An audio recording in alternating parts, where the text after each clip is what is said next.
Welcome to StorageDemandScore.com. I'm Chris Berg with Abernathy Development.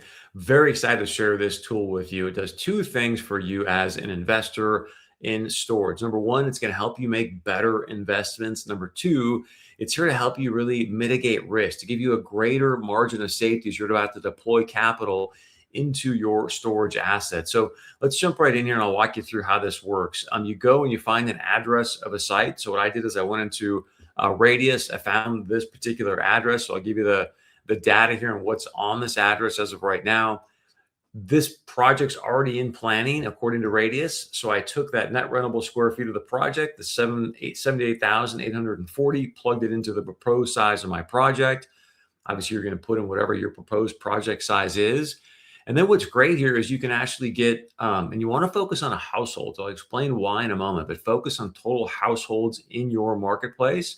So you've got the 1 mile radius, 3 mile radius, 5 mile radius, 10-minute drive time, and 20-minute drive time. You can do one of these. You can do all 5 of these, however you want to do that. I've done just these 3 here for the sake of the example that I want to share with you today. Once you get the numbers plugged in, then you simply go up here and you would say, it's going to say run analysis. I've already done that for you. And then what happens is it comes down here and it gives you this score. And so I want to walk you through what's coming up here. So in the 1 mile radius, it's a -5 per Steve Cohn. And this is how he came up with this scoring system.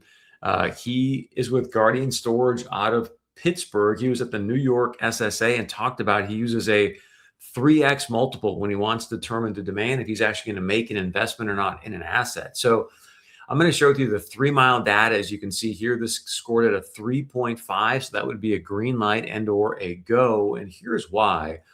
What we're doing is we're trying to determine the demand in a marketplace. A lot of people talk about supply. Very few people do a good job talking about what's the demand. So in order to calculate demand, and again, this is according to, I'm going to walk through these numbers and show you where they're coming from.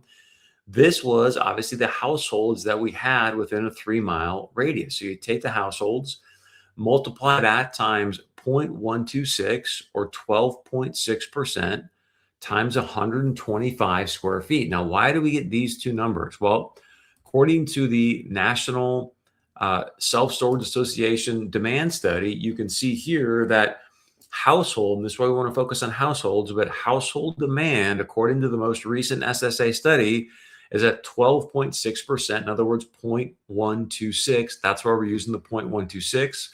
Also, according to the study, the average, if you will, the average per household of self-storage usage is roughly 125 square feet. Thus, that's how we're coming up with this is the 12.6% I just showed you. Here's the average per household of 125 square feet. So you take households times the 12.6% usage rate times the 125. That gives you your total demand in a marketplace. Then obviously you're going to take demand minus the supply. So you take the current supply and the pipeline supply to give you the total supply in this marketplace. And then you take total demand minus that effective supply, which is the 2521057.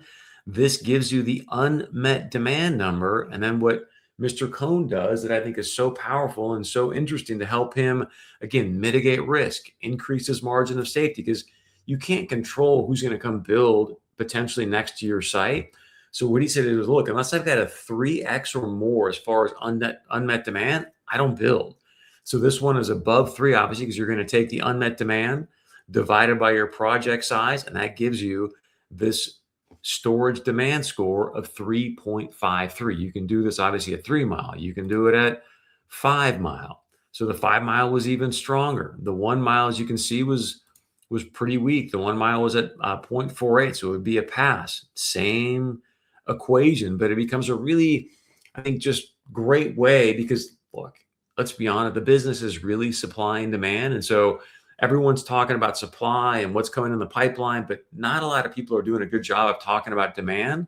So what we want to do is we want to actually give you a formulaic way to begin to process and look at self-storage demand in a marketplace. And then the scoring piece, that's what Steve Cohn has used. Is that a hard and fast rule? Not necessarily, but again, I think if you want to give yourself a higher margin of safety, mitigate your risk more, to ensure, or at least give yourself a higher probability on your return on that investment, that's what Mr. Cohn is using. So This is the StorageDemandScore.com.